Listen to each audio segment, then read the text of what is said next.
Well, yun yung nakalap ko na impormasyon na si Bato de la Rosa,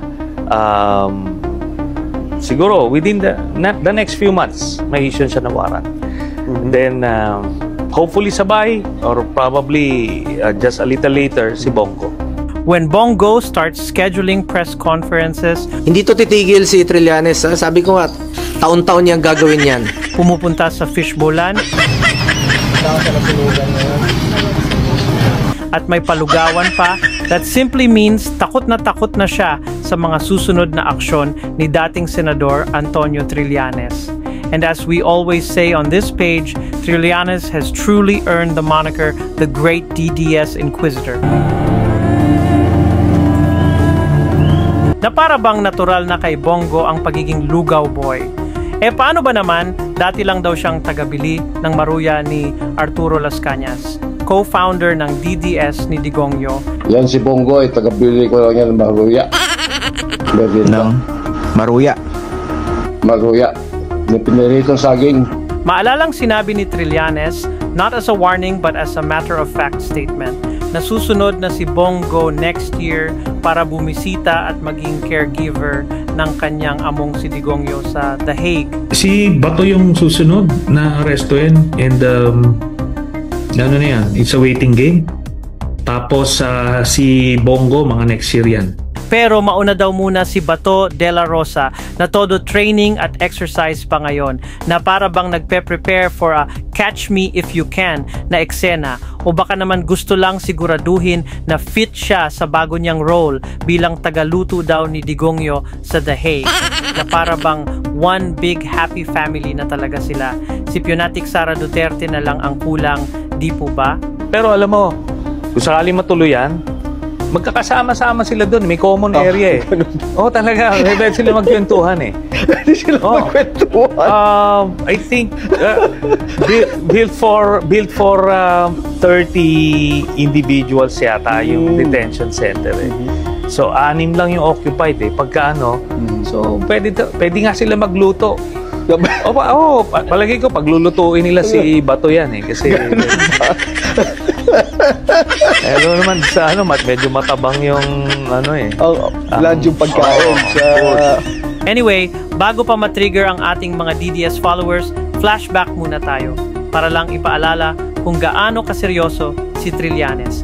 Pati nga ang kapwa sundalo niya, si former Marine at ex-Bureau of Corrections Director General Nicanor Faeldon, napaiyak ni Trillanes sa isang Senate hearing. Kaya mga iyakin talaga kayong mga DDS. Sa totoo lang, panoorin ang drama-rama sa hapon ni Duterte loyalist Faeldon. Corruption sa customs? Your Honor, I would like 30 seconds uninterrupted answer, Your Honor. That question is answerable with a yes or no. Your Honor, answer with a yes or no. Your Honor, please comply. Preposterous stories peddled by you are all over the news in the past few days. Mr. Chairman, I do not want to further justify your please baseless accusations by answering the question, Your Honor. The resource person to act properly at with apologies to Senator Trillanes. may corruption ba sa customs o wala? Yes or no?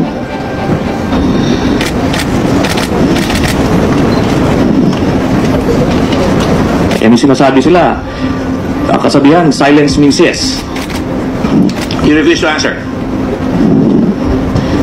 I may be forced to... Please, Your Honor. Excuse me. I already gave my statement, Your Honor. There is a question directed to you, sir.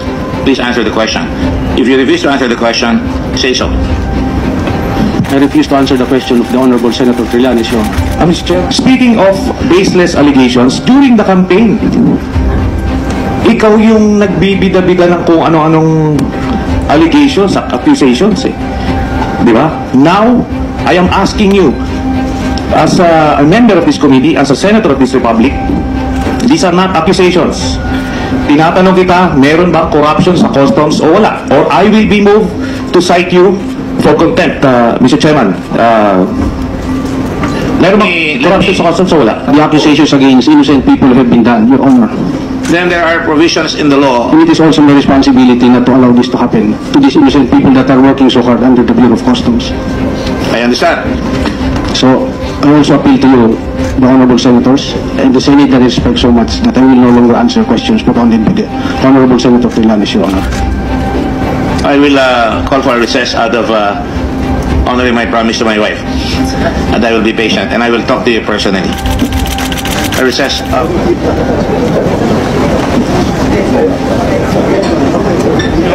Captain Feldon, you asked for 30 seconds. You have your 30 seconds. I will answer you, Your Honorable Senator Trillanes, because of my respect to the Senate institution and all the other members of the Senate.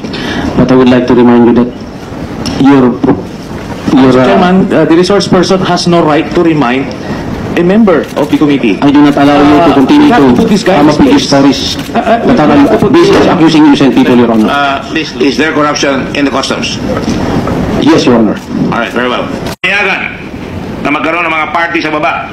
Namatay ang iyong ama at iyong mga kamag-anak. Ikaw ay pinayagan namin na magbisita. Ang iyong mga kaibigan, iyong abogado, walang umahadlang. At kung ikaw ay magpapaalam, huwag lang lapastangan ang style mo, ay hindi kami ahadlang. Nagkaroon ka pa kayo ng family gatherings inside the Senate. At gusto ko ulitin, walang prohibition sa iyo. At sa totoo lang, gumastos ng malaki, including attributed cost, na halos 400,000 na salapi ang Senado sa inyo. My father has been long dead. I never had a party with my father dito sa Senate. No, had a party with anybody. Yeah. A party for your father, a family gathering. Totoo, hindi. Sinusubukan ko lang kung ikaw ay... We had a dinner. Ha? We had a dinner. Oh, so nag-dinner kayo. It's a family gathering. It's not a party. It's Christmas. It's a family gathering. So you're exaggerating, Your Honor. Don't tell me I'm exaggerating. Don't logbook. Far from telling me what to do, you have no right to tell me anything. Do not respect what you have done in the past. You took an oath. You had a uniform. You turn your back against your own government. I attended this hearing, sir, because I am now a government employee, not because I expect that you will lead this committee to find out the truth. You have so far from getting that, Your Honor. All right. Then you will remain under contempt. I have no problem with that, Your Honor. I did not attend here so that I will have my liberty. I attend here so that I am the most interested person to ferret out the truth, which you're so far from seeking, Your Honor. Which so far you have avoided.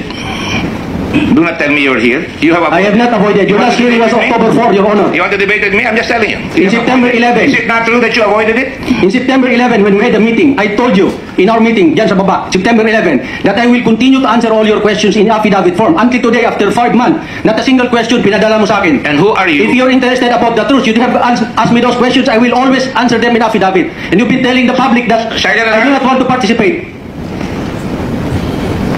Be ready to take this man. I'm ready, Your Honor. I know you're ready. I know you're ready, and I'm glad you're doing this. Do not pretend that I do not want to participate. I've told you this since September 11 when I choose not to face you here because, Your Honor, with your respect to you, I do not believe. You're out of line. You wait for a question to be asked and you may answer.